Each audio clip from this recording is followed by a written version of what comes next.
अब देखिए कि ये अर्ली नेशनलिस्ट जो मॉडरेट लीडर्स थे, इन लोगों ने डिमांड भी करनी शुरू कर दी। जब कांग्रेस का एस्टेब्लिशमेंट हुआ, इसके बाद दे started demanding from the Britishers कि यार कुछ भी हो जाए हमारी मांगे पूरी करो। डिमांड क्या हुआ करती थी? दो तरह की डिमांड थी। एक तो थी आपकी इकोनॉमिक डिमांड और दूसरी थी आपकी पॉलिटिकल डिमांड, कि भाई इनके राजकीय रूप से इन्होंने थोड़ी बहुत मांग करनी शुरू कर दी ब्रिटिश सरकार के खिलाफ में। इसके साथ साथ जो आर्थिक रूप था उसके रूप में भी इन्होंने थोड़ी बहुत डिमांड करनी शुरू कर दी। हमको देखना यह क्या है कि इकोनॉमिक डिमांड्स इन्होंने क्या की थी। ओके, आर्थिक डिमांड इन्होंने क्या की। What were the economic demands? ये लोग क्या करेंगे इकोनॉमिक डिमांड्स के रूप में?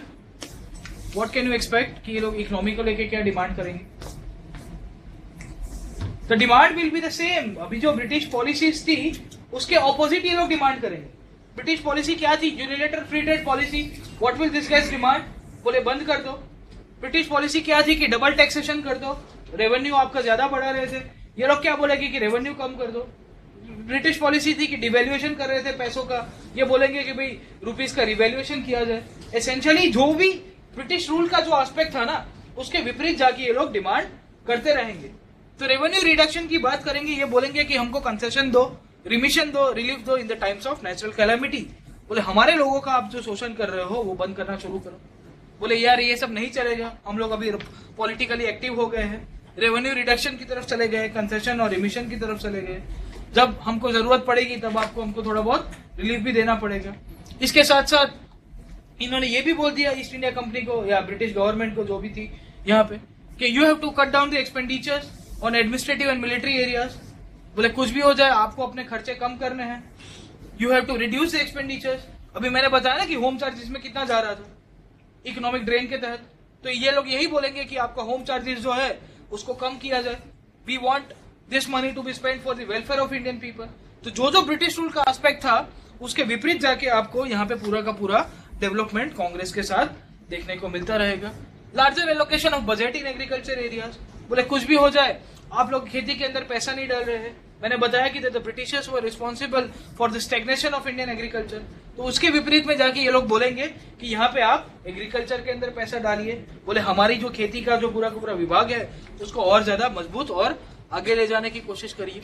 साथों साथ they also raise the voice for the Indian workers. जो ब्रिटिश इंडस्ट्रीज के अंदर काम कर रहे थे भारतीय मजदूर, उनको लेके भी इन्होंने थोड़ा बहुत मुद्दे उठाए कि भाई इनके लिए एक जस्ट और ह्यूमन कंडीशंस बनाओ, इनकी तनख्वाह आप टाइम के ऊपर किया करो, इनको थोड़ा बहुत पॉलिटिकल राइट दे दिया करो, इनको इकोनॉमिकली थोड़ा ऊपर ले जाने के पीछे आप थोड़ा बहुत कामकाज करने की कोशिश करिएगा। Demanded a favourable exchange rate for Indian currency. मैंने बताया कि इंडियन करेंसी को डिवैल्यू किया जाता था पाउंड स्टर्लिंग के खिलाफ या उसका वाइस वर्सा किया जाता था अकॉर्डिंग टू द कंडीशंस। जहां जहां उनको जरूरत पड़ी तो इंडियन करेंसी को सबसे ज्यादा परेशान कर दिया जाता। तो ये लोग जब आए, इन्होंने पॉलिटिकल ऑर्गेनाइजेशंस बनाया, तो इन्होंने हमारी इंडिया की इकोनॉमी थी, इंडियन इकोनॉमी को थोड़ा आगे ले जाने के लिए इन्होंने बताया कि ये सब चीजें आप चेंज कर दो। रिफॉर्म्स इन ट्रेड पॉलिसी भी इन्होंने डिमांड की। Abolishing unilateral free trade policy, आपकी एक तरफी मुक्त व्यापार की नीति है, उसको भी बंद करना चाहिए क्योंकि इट इज एंटी इंडिया। ये भारत के लोगों के विरुद्ध में पूरी की पूरी ड्यूटी आपने पास की है और ये भी अच्छा नहीं है। भारत के लोगों का शोषण ही इसके कारण हो रहा है। तो इकोनॉमिक एस्पेक्ट के ऊपर आपको समझ में आ रहा है कि इकोनॉमिक एस्पेक्ट जो पूरा का पूरा था जो ब्रिटिश रूल का, इसके पहले के क्लासेस के अंदर हमने जो भी चीजें पढ़ी थी वही चीज ये लोग डिमांड करेंगे। They will not demand something new, क्योंकि इनको पता था कि सच्चाई क्या है भारत के अंदर, और वही सच्चाई को लोगों के सामने उजागर करने के लिए इन्होंने ये सब चीजें डिमांड करनी शुरू कर दी। सेकेंडली, इनकी पॉलिटिकल डिमांड्स भी हुआ करती थी और पॉलिटिकल डिमांड्स भी इनके लिए बहुत ही आगे लेके जाएगी। ओके, पहला बोल दिया कि भारत के लोगों का प्रतिनिधित्व होना चाहिए। अभी आप देखिएगा कि हमारे लोगों का रिप्रेजेंटेशन कहीं पे भी नहीं हो रहा। And when the Congress was established, they started demanding कि कुछ भी हो जाए भारत के लोगों का रिप्रेजेंटेशन करो। वो चाहे आपका लेजिस्लेटिव काउंसिल हो, आपकी विधान परिषद होगी, केंद्रीय और क्षेत्रीय विधान परिषद, उसके ऊपर किया जाए। साथों साथ आपने वाइसरॉय और उसका जो एग्जीक्यूटिव काउंसिल है उसको बहुत पावर दिया है, वो पावर को क्या करना है, आपको कम कर देना है। तो containment of power, they started demanding कि आपका पावर थोड़ा कट किया जाए। You are not the only one, you are suppose to rule. बोले हम लोग भी है, हम लोग भी यहाँ पे शासन करेंगे, हम लोग को भी थोड़ा बहुत राइट्स देना चाहिए। Essentially they also demanded appointments of Indian administration.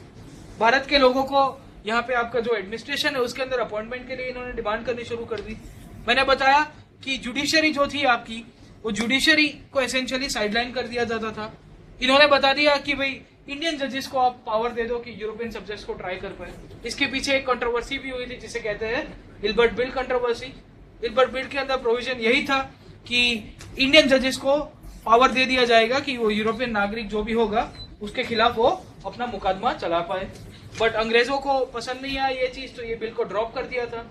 तो वही हिल्बर्ट बिल की जो डिमांड थी वो ये लोग कांग्रेस के तहत लेके आएंगे और बोल देंगे कि भाई इंडिया के जितने भी जजेस थे, आपके जो त्रिपाठी साहब है वो इसको ट्राई कर रहे हैं, इसके पीछे आपके कांग्रेसी जिम्मेदार बोल सकते हो कि द इंडियन जजेस were given power to try the European citizens. इसके साथ साथ इन्होंने ये भी डिमांड की कि यहाँ पे आपका जो डिस्क्रिमिनेशन, जो आपका अन्यायपूर्ण और भेदभावपूर्ण पूरा का पूरा शासन चला रहे हो उसे बंद कर दो, और आप जो भी ट्रायल कर रहे हो वो जूरी के तहत करो। जूरी मतलब एक जज नहीं होगा, 3-4 जज पूरी की पूरी बेंच बैठेगी और बेंच के थ्रू आप पूरा का पूरा यहाँ पे ट्राई करने की कोशिश करोगे। They also started demanding freedom of speech and press. जो प्रेस का पूरा गला घोट दिया गया था उसको वापस खोलने की कोशिश की। फ्री स्पीच तो आज की तारीख में भी मुद्दा है, उस टाइम भी ये लोग उस टाइम के तहत डिमांड करते रहते थे। ओके, तो कंटिन्यूस आपको देखने को मिलता रहता है कि सिविल राइट्स हो या आपके जो डिस्क्रिमिनेटरी जो पावर्स है अंग्रेजों के, उन सब को लेके यहाँ पे इन्होंने डिमांड करनी शुरू कर दी। भारत के लोगों का रिप्रेजेंटेशन का भी मुद्दा कांग्रेस ने उठाया था।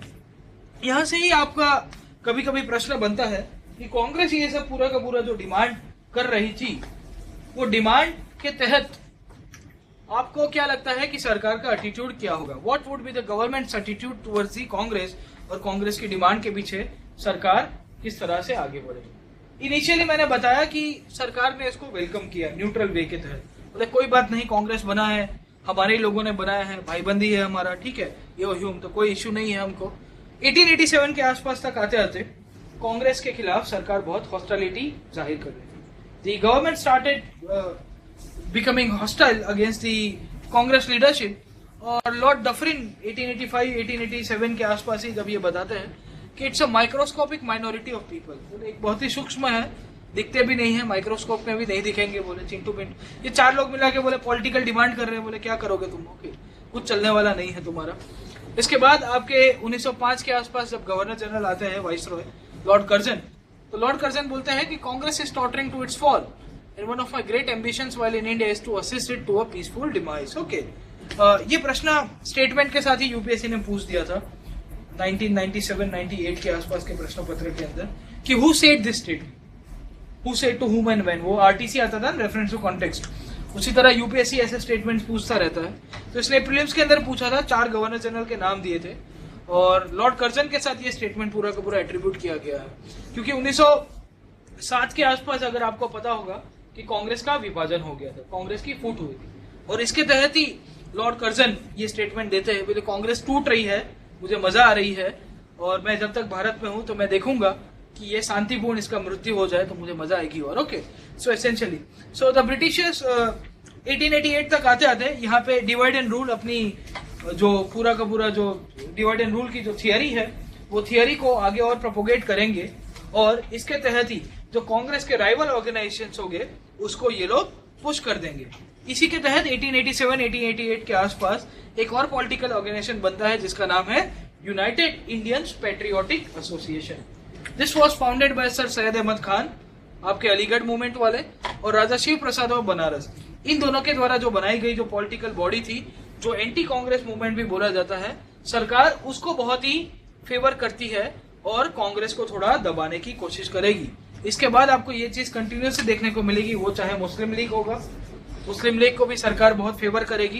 क्यों? क्योंकि कांग्रेस यहाँ पे नेशनलिस्ट जो फीलिंग्स है वो और डेवलप कर रही है और ये वीक करेगी। ठीक है, तो डिवाइड एंड रूल की पॉलिसी के तहत United Indian Patriotic Association, Raja Shiv Prasad of Banaras and sir Syed Ahmad Khan are also related to United Indian Patriotic Association. Films के अंदर प्रश्न आ सकता है, कहीं ना कहीं आप देखते रहिएगा। हमको जब कभी कभी यूपीएससी प्रश्न पूछता है वो है क्रिटिकली एनालाइज, कि critically analyse the role played by moderates into the national movement, the early nationalist into the initial time of national movement. ठीक है, तो आपको इनके बारे में अगर पूछा जाए तो आप क्या लिख सकते हैं? मैंने आपको बताया कि इन्होंने डिमांड की है, बड़ी बड़ी डिमांड तो की है, बट सरकार, मैंने आपको बताया कि सरकार का एटीट्यूड कुछ अच्छा नहीं था। ओके, सो पहला पॉइंट आप लिख सकते हो that the Britishers treated them with contempt. बोलेंगे इनको बात बात के ऊपर उतार दिया जाता, बोले निकलो यहाँ से, ठीक है, लकड़ी बकड़ी मार के, ठीक है, इनको भगा दिया जाता, बोले निकलो यहाँ से, you are not suppose to come near us. Secondly इनके लिए ये भी क्रिटिसिज्म है कि they are fail to acquire any roots among the common people, common कॉमन पीपल के साथ इनका रिलेशन ही नहीं था। मैंने बताया कि इवन कांग्रेस के अंदर जो जो लोग ने यहाँ पे ज्वाइन किया था 1885 1890s के आसपास, उनको भी पसंद नहीं आ रहा था कि यार ये लोग क्या कर रहे हैं, what are the moderates people doing. बोले मॉडरेट्स कुछ काम नहीं कर रहे हैं, बड़ी बड़ी डिमांड करते रहते हैं, ये करो ना वो करो, फला करो, हमारे लोगों को कुछ फायदा भी नहीं हो रहा है, ठीक है। तो इनके लिए ये क्रिटिसिज्म बहुत है कि they fail to acquire any root. इसके बाद आपके जो एक्सट्रीमिस्ट कम्युनिटी के लोग होंगे, जो चरमपंथी विचारधारा वाले जो लोग हैं, इनके लिए फायदा ये है कि ये लोग कॉमन मैन के साथ चले गए। बट आपके जो मॉडरेट्स होंगे, मॉडरेट्स आपके यहाँ पे जो कॉमन मैन के साथ जो रूट है, जो आपका ग्राउंड रियलिटी है, वो कभी जोड़ नहीं पाते। इसके साथ ये भी क्रिटिसिज्म बोला जाता है they fail to keep the pace with the yearning and aspirations of Indian people. Bharat के लोगों की जिस तरह से जो विचारधारा आगे बढ़ रही थी, उसके लिए भी ये लोग ज्यादा आगे कंटिन्यू नहीं कर पाते हैं। तो इनके लिए ये भी एक क्रिटिसिज्म बोली जाती है मॉडरेट्स को लेके। Okay, Muslim states our from them, यहाँ पे जो मुस्लिम कम्युनिटी थी वो भी यहाँ पे इनके साथ इनका जो भी मूवमेंट था इसके अंदर पार्टिसिपेट नहीं करती। अभी देखिए 1885 से लेकर 1905 तक कोई भी बड़ा आंदोलन भारत के अंदर नहीं होता। From 1905 it all starts with the स्वदेशी मूवमेंट। स्वदेशी आंदोलन के बाद ही पूरा का पूरा डेवलपमेंट देखने को मिलेगा, ठीक है। तो मुस्लिम कम्युनिटी यहाँ पे आपकी पूरी की पूरी दूर रहती है इनकी जो धर्मपंथी विचारधारा वाले जो लोग थे इसके साथ साथ। बट हमको यही लिखना है कि दो यहाँ पे ये लोग नेगेटिव के अंदर थे, but they achieve lot under difficult circumstances. ऐसा नहीं है कि भाई इनके साथ सब बुराई किया और ये लोग सबका सब पूरा नेगेटिव ही रहे हैं। एक डिफिकल्ट सर्कमस्टेंसेस, एक ऐसी सिचुएशन के अंदर भारत के अंदर इन्होंने एक पॉलिटिकल बॉडी बनाने की शुरुआत की थी और इसके तहत इन्होंने बहुत ही अच्छा काम भी करने की कोशिश की है। वो अच्छा काम क्या है वो भी देख लेते हैं। हम लोग को जब बैलेंस करना है आंसर को, तो बैलेंस कैसे कर पाओगे। पहला काम है they made a decisive shift in Indian politics. This was the first time when an all India scale organisation was launched. तो भारत के अंदर जो पॉलिटिक्स की जो शुरुआत थी मॉडर्न डे पॉलिटिक्स की, वो कांग्रेस ने की है, ठीक है। तो एक ऑब्जेक्टिव आपको कांग्रेस का यहाँ पे देखने को मिलता रहता है। सेकेंडली, भारत के लोगों को कॉन्शियस कर दिया है कि हमको पॉलिटिकल, कल्चरल और इकोनॉमिक एस्पेक्ट के ऊपर यूनाइट होना पड़ेगा।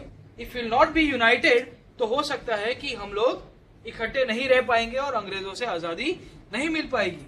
They also made people aware about the common enemy. बोले यार हमारा दुश्मन एक ही है, वो क्या है? अंग्रेज। वो चाहे पंजाब का आदमी होगा, वो चाहे बिहार का आदमी होगा, वो चाहे गुजरात का आदमी होगा, सबके पीछे यही होता है, वो है कि भाई हमारे पीछे कॉमन एनिमी है, वो है अंग्रेज। They also popularise the idea of democracy and civil liberty. Bharat के अंदर जो आपकी लोकशाही है और इसके साथ साथ जो आपके राइट्स के पूरे मुद्दे हैं, जो अधिकार के जो इश्यूज है, वो भी इन्होंने पॉपुलराइज किए हैं। तो कांग्रेस की एक और यहाँ पे एक पॉजिटिव पॉइंट देखने को मिलती रहती है। तो इतनी खराब सिचुएशन होने के बावजूद भारत के अंदर जो पॉलिटिकल स्टार्टअप है वो मॉडरेट्स ने दिया। ये भी बोला जाता है कि इसके बाद जिन्होंने लोग ने इंडियन नेशनल मूवमेंट को आगे बढ़ाया, वो बेस मॉडरेट्स बना के गए थे। अगर बेस मॉडरेट्स ने नहीं बनाया होता, अगर किसी ने इकोनॉमिक क्रिटिक नहीं किया होता, अगर किसी ने पॉलिटिकल ऑर्गेनाइजेशन नहीं बनाया होता, तो कोई भी लोग इकट्ठे नहीं आ पाते। They also tried to expose the true character of British imperialism in India. अपने जो न्यूज़पेपर्स थे, अपने जितने रिसर्च पेपर्स थे, अपनी जितनी पॉलिटिकल मीटिंग्स होती थी, अपने पैम्पलेट्स के थ्रू, ये सब चीजों के सहारे इन्होंने पूरा का पूरा जो सच्चा चेहरा था अंग्रेजों का, वो भी भारत के अंदर इन्होंने भारत के लोगों के सामने रखने की कोशिश की है। साथों साथ पॉलिटिकल अरेना के अंदर भी इनको थोड़ा बहुत फायदा होता है, और वो फायदा होता है आपका इंडियन काउंसिल्स एक्ट। 1892 का जो इंडियन काउंसिल एक्ट पास किया गया, इसके पीछे भी आपके मॉडरेट्स जिम्मेदार बोले जाते हैं।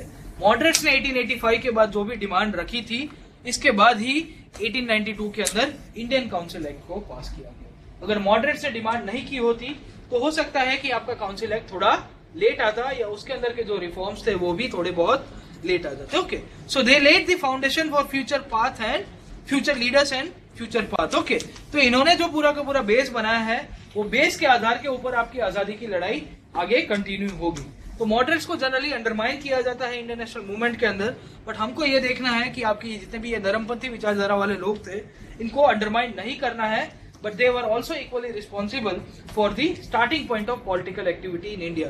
भारत के अंदर जो संगठित रूप में आपकी जो राजकीय जो पूरी की पूरी जो जर्नी शुरू हुई थी, जो व्यवहार शुरू हुआ था, उसके पीछे भी आपके मॉडरेट्स जिम्मेदार हैं। अब देखिए कि काउंसिल एक्ट मैंने आपको बताया 1892 का तो एक आया था, इसके पहले एक काउंसिल एक्ट आया था जिसे कहते हैं council act of 1861। Main provision से देख लो, कहीं ना कहीं से प्रश्न आएगा तो हम लोग अटेम्प्ट कर सकते हैं। ओके, प्रीलिम्स के अंदर पूछा कि मेंस के अंदर पूछा। ओके, अब देखिए कि council act of 1861 was passed after the revolt of 1857। जो आपका गवर्नमेंट ऑफ इंडिया एक्ट आया 1858 का, उसके बाद काउंसिल एक्ट को पास कर दिया गया। इसके अंदर होगा ऐसा कि इंडियंस का थोड़ा बहुत रिप्रेजेंटेशन बढ़े। वाइसरॉय की खुद की एक काउंसिल हुआ करती थी, वाइसरॉयज काउंसिल। वहां पे भारत के लोगों का नॉन ऑफिशियल मेंबर्स का मतलब ये था कि जाके आपको खाली चाय पी के वापिस आ जाना है। ओके, इंपॉर्टेंट ये था कि आप वहां पे मीटिंग के अंदर हो गए बट आपको वोटिंग राइट्स नहीं मिलेगी, इनडायरेक्टली यही था। तो लॉर्ड कैनिंग उस टाइम के अंदर जो गवर्नर जनरल हुआ करते थे, इन्होंने वाइसरॉय की काउंसिल के अंदर 3 लोगों को, जो लेजिस्लेटिव काउंसिल थी उसके अंदर 3 लोगों का नॉमिनेशन किया। तो राजा ऑफ बनारस, आपके महाराजा पटियाला थे और आपके सर दिनकर राव, जो आगे जाके थोड़ा बहुत जूरिस्ट के तौर के ऊपर भी काम करते हैं। तो इनका नॉमिनेशन इसके द्वारा किया जाता है। इसके साथ साथ 1861 की काउंसिल एक्ट के तहत आपको यह भी जानने को मिलेगा कि जो आपकी डिसेंट्रलाइजेशन, विकेंद्रीयकरण की जो प्रोसेस थी, उसको और कंटिन्यू किया जाएगा। अब आप देखिए कि 1857 का जो रिवॉल्ट था, उसके पीछे मैंने आपको बताया कि one of the reasons was over centralisation. अभी डिसेंट्रलाइजेशन की तरफ ये लोग चले जाएंगे और जो आपकी बॉम्बे और मद्रास प्रेसिडेंसी के जो पावर, आपने पिट्स इंडिया एक्ट और जितने भी एक्ट है उसके बाद उनको कन्फाइन कर दिया था, वो पावर को थोड़ा बहुत रिस्टोर कर दिया जाएगा। इनकी ऑटोनॉमी, ब्रिटिश इंडियन स्टेट्स, जो ब्रिटिश प्रोविंसेस थे भारत के अंदर, उनकी ऑटोनॉमी, जो प्रेसिडेंसीज हुआ करती थी, उनकी ऑटोनॉमी को भी वापिस लाने की कोशिश की जाएगी। इसके साथ साथ एक नया लेजिस्लेटिव काउंसिल भी बनता है आपके बंगाल के अंदर, पंजाब के अंदर, और जो आपका पाकिस्तान के अंदर जो नॉर्थ वेस्ट फ्रंटियर प्रोविंस है, जिसे आप फाटा भी कहते हो, फेडरली एडमिनिस्ट्रेटेड ट्राइबल एरियाज, तो NWFP फाटा एरियाज के तहत भी यहाँ पे पूरा का पूरा डेवलपमेंट देखने को मिलेगा। तो डिसेंट्रलाइजेशन के साथ साथ थोड़ा बहुत पॉलिटिकल गर्माहट भारत के अंदर शुरू होती है।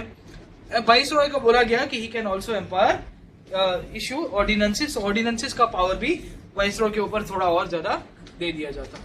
1892 के बाद, इसके बाद जो 61 के बाद जो 30 साल के बाद एक और काउंसिल एक्ट पास होता है, जिसे कहते हैं council act of 1892। As usual मैंने बताया कि जो आपके नॉन ऑफिशियल मेंबर्स थे उसको और बढ़ा दिया गया, सेंट्रल और प्रोविंशियल, आपकी केंद्रीय और आपकी जो क्षेत्रीय विधान परिषदें थी, वो परिषदों के अंदर आपके जो नॉन ऑफिशियल मेंबर्स थे उनका बढ़ावा किया गया। साथों साथ आपकी जो लेजिस्लेटिव काउंसिल थी, उनके फंक्शंस बढ़ा दिए गए। फंक्शंस कैसे कि दे कैन डिस्कस बजट। बोले क्या बात है, बोले बजट के ऊपर ये लोग डिस्कशन कर सकते हैं। They can also address questions, but important ये था कि they can not address supplementary question. अगर आप डिस्कस कर रहे हो बजट, बोले 2 रुपए यहाँ 1 रुपए वहां पे, और हम लोग पूछते हैं कि चलो 1 रुपए कहाँ पे पूछा, तो उन्होंने बोला कि 1 रुपए इन्होंने पानी के ऊपर खर्च किया। Fee for our members ask कि 1 रुपया पानी के ऊपर खर्च किया, उसमें से आप मुझे ब्रेकअप दीजिए कि मिनरल वाटर पे कितना किया, आरओ वाटर पे कितना किया, वो मशीन के ऊपर कितना किया, तो वो हम नहीं पूछ सकते। सप्लीमेंट्री क्वेश्चंस देने का अधिकार हमको 1909 की जो पार्लियामेंटरी रिफॉर्म्स हुए थे उसके तहत अंग्रेजों ने दिए थे। तो हमारे लिए यहाँ पे थोड़ा बहुत जो काउंसिल एक्ट मैंने बताया 1892 का, तो are you getting my point कि जो मॉडरेट्स डिमांड कर रहे थे, वो मॉडरेट्स डिमांड क्या कर रहे थे कि भाई हमारे लोगों को रिप्रेजेंटेशन दो। रिप्रेजेंटेशन दिया कि नहीं दिया कि यहाँ पे नॉन ऑफिशियल मेंबर्स बढ़ाए गए। दूसरी डिमांड ये थी कि भाई काउंसिल का काम बढ़ाया जाए, तो इन्होंने बोल दिया कि भाई हमारे लोगों को थोड़ा बहुत अधिकार भी दे दिया जाएगा। साथों साथ आपके जो नॉन ऑफिशियल मेंबर्स थे उनका भी अपॉइंटमेंट किस तरह से किया जाता, तो सेंट्रल लेजिस्लेटिव काउंसिल के अंदर जो भी अपॉइंटमेंट होगा वो कौन करेगा, वाइसरॉय करेगा, बट उसकी रिकमेंडेशंस कौन देगा, वो आपके प्रोविंशियल लेजिस्लेटिव काउंसिल से। फॉर एग्जांपल दिल्ली के अंदर आपकी जो काउंसिल होगी या बंगाल के अंदर, उनके अंदर जो रिकमेंडेशन देने वाले इंसान होंगे वो आजू बाजू बॉम्बे और मद्रास के लोग रिकमेंडेशन करेंगे। साथों साथ बंगाल चैम्बर ऑफ कॉमर्स भी यहाँ पे रिकमेंडेशन करता रहेगा। इसके बाद जो आपकी प्रोविंशियल लेजिस्लेटिव काउंसिल थी उसके अंदर अपॉइंटिंग अथॉरिटी आपकी गवर्नर होगी, और गवर्नर को रिकमेंडेशन करने वाले जो लोग होंगे वो आपके district board municipalities, university, state association, zamindar and other chambers of commerce. ठीक है, तो आज की तारीख में भी आप लेजिस्लेटिव काउंसिल जो विधान परिषद है उनके वहां पे तो इसी तरह से आज की तारीख में भी ऐसा ही अपॉइंटमेंट होता है। आपके करीबन 7 से 8 राज्य हैं जहाँ पे विधान परिषद है, उनके यहाँ पे अपॉइंटमेंट्स आप देखोगे तो यूनिवर्सिटीज के टीचर्स को राइट्स दिया है, फिर डिस्ट्रिक्ट बोर्ड्स के मेंबर्स जो आपके जिला पंचायत है वो लोग वोट करते हैं, म्यूनिसिपालिटीज के जितने भी मेंबर्स होंगे वो लोग भी वोट करते रहेंगे। ओके, तो यहाँ पे थोड़ा बहुत नॉमिनेशंस हमारे लोगों का होता है। काउंसिल एक्ट हमारे जो मॉडरेट भाई बंधु थे उनके लिए यही एक पॉजिटिव एस्पेक्ट के तहत पे देखा जाता है। ओके, हम लोग अभी तक जो देख रहे हैं वो है इंडियन रिस्पॉन्स, उसमें भी मॉडर्न इंडिया का जो एस्पेक्ट जो था वो हमने ये देखा। वो है सबसे पहले कांग्रेस के तहत इंडियन नेशनल कांग्रेस का फॉर्मेशन। प्री गांधीयन फेज के अंदर मैंने आपको बताया कि मॉडरेट्स देख रहे थे हम लोग, भी मॉडरेट्स के बाद जो सेकंड एस्पेक्ट जो इंडियन नेशनल मूवमेंट के अंदर देखने को मिलता है वो है एक्सट्रीमिस्ट का। ठीक